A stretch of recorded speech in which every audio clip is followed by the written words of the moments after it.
नमस्कार विद्यार्थी मित्रों, आज हम कक्षा 6 में इकाई 5 जय विज्ञान की इस इकाई के स्वाध्याय के प्रश्नों का अध्ययन करेंगे। मित्रों, मैंने आपको बताया था कि विज्ञान ने इतना विकास कर लिया है कि अब हमारे लिए कुछ भी नामुमकिन नहीं रहा है।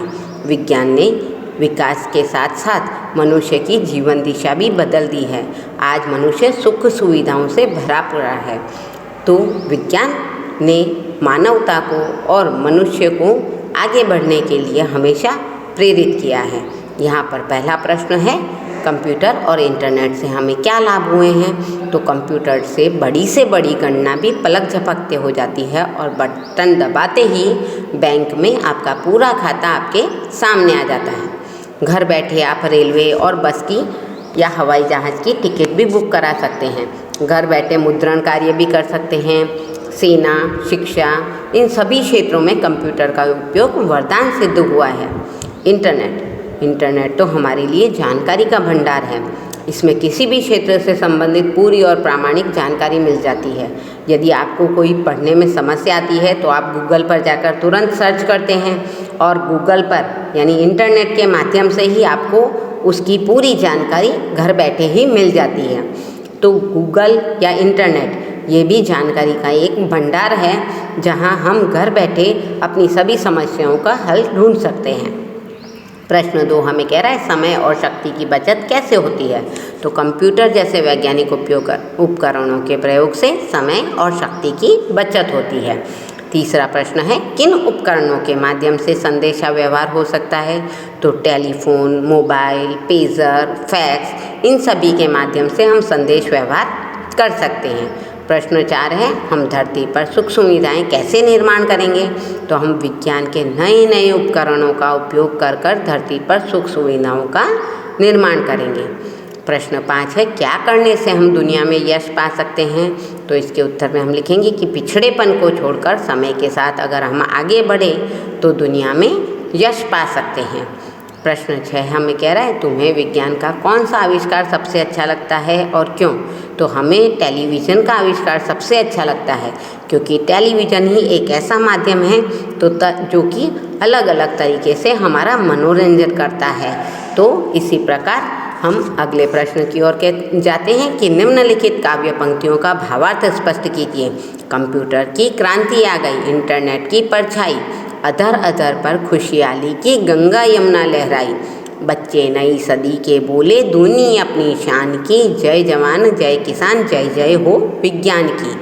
तो इसी के साथ दूसरा भावार्थ पूछ रहे हैं, चले समय के साथ तभी तो दुनिया में यश पाएंगे, इस वसुधा पर स्वर्ण सवेरा निज प्रयास से लाएंगे, फिर करनी शुरुआत सभी को मानवता के गान की, जय जवान जय किसान जय जय हो विज्ञान की। तो इन काव्य पंक्तियों का हमें भावार्थ स्पष्ट करना है, जो कि कुछ इस प्रकार से है कि कंप्यूटर के कारण जीवन में बदलाव आ गया है। इंटरनेट सबको सुख दे रहा है। इसके उपयोग से सबके होठों पर ऐसी मुस्कानें हैं जैसे उन पर खुशियों की गंगा यमुना लहरा रही है। इस नई सदी के बच्चे, जो कि पिछली सदी यानी पुरानी सदी के बच्चों से भी ज़्यादा गर्व से बातें कर रहे हैं, वो कहते हैं कि हम समय के साथ आगे चलेंगे तो दुनिया में यश पाएंगे। हम अपने प्रयत्नों से ही इस धरती पर सुनहरी सुबह लाएंगे और हमें मानवता के गीतों की फिर से शुरुआत करनी। अगला प्रश्न हमें कहता है, निम्नलिखित शब्दों का वाक्य में प्रयोग कीजिए। यहाँ पर हमें कुछ शब्द दिए गए हैं जिनका हमें वाक्य में प्रयोग करना है। शब्द कुछ इस प्रकार से है, उपकरण, मोबाइल, कंप्यूटर, क्रांति, खुशहाली। अब हमें इनका वाक्य प्रयोग करना है। पहला है उपकरण, आजकल बिजली के उपकरण महंगे हो गए हैं। दूसरा है मोबाइल, मेरी दीदी ने नया मोबाइल खरीदा है। तीसरा है कंप्यूटर, मैं कंप्यूटर पर खेल खेलता हूँ। अगला है क्रांति, बिजली के आविष्कार से हमारे जीवन में क्रांति आ गई है। खुशहाली, नई गाड़ी आने पर घर में खुशहाली छा गई। तो इस प्रकार हमने वाक्यों का प्रयोग कर दिया है। अब हमें यहाँ पर अगले प्रश्न में कुछ चित्र दिए गए हैं जिन्हें हम अपनी नोटबुक में लिखेंगे। तो पहले चित्र में लड़का पढ़ रहा है, दूसरे चित्र में मोर नाच रहा है, तीसरे चित्र में लड़की दौड़ रही है, चौथे चित्र में लड़का पानी पी रहा है। पांचवें चित्र में लड़का स्नान कर रहा है। अगले चित्र में लड़का कूड़ेदान में केले का छिलका डाल रहा है। एक लड़का क्रिकेट खेल रहा है। धोबी कपड़े धो रहा है। एक लड़का दूसरे अपाहिज लड़के को कुर्सी पर बिठाकर एक स्थान से दूसरे स्थान ले जा रहा है। अगले में एक बालक सो रहा है और सब्जी वाला सब्जी बेचने जा रहा है। यहाँ अगले चित्र में एक लड़का पौधों को पानी दे रहा है।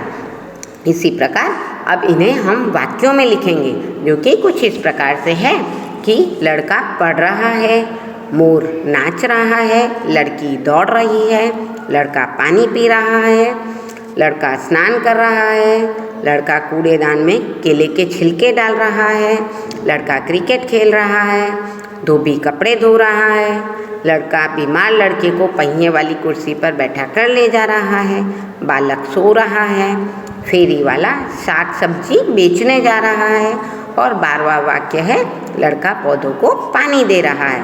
तो मित्रों, आज हमने जय विज्ञान की इस इकाई में जय जवान जय किसान और जय विज्ञान की विकास गाथा को पढ़ा, समझा और हल किया।